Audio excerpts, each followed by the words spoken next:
أعزائي الأطفال، اليوم بشرح لكم عن لعبة للأطفال قديمة قبل تفين عليهم الألعاب الحديثة البلاي ستيشن والأشياء. كانوا يستنسخونها من الطبيعة. اللعبة عبارة عن كائن حي قال لها الخنانة. الخنانة ذي أنواع، في نوع عريض وفي نوع طويل. النوع الطويل ده وخاصة هذه من النوع ده من النوع المزعج فاشل، يعني ما هي من النوع الطيب. النوع الطيب العريض. هذه عبارة عن خنانة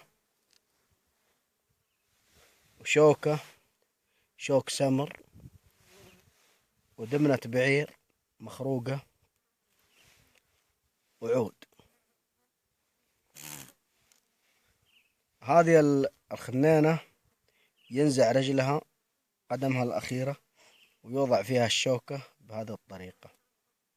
لاحظوا.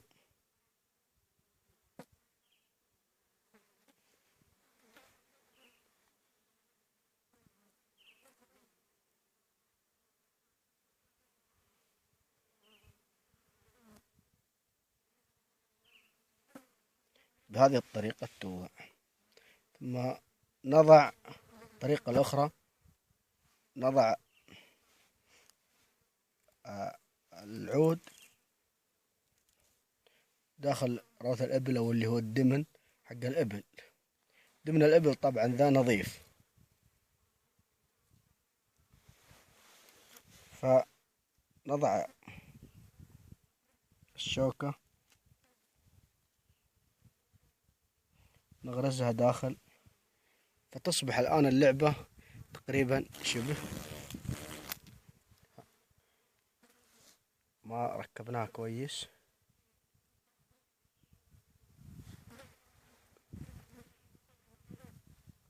فتصبح الآن اللعبة ما شاء الله تبارك الرحمن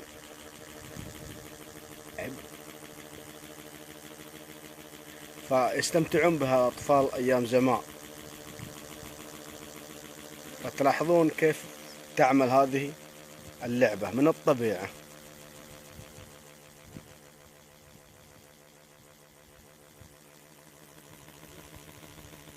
قولوا ما شاء الله تبارك الرحمن على أطفال زمان.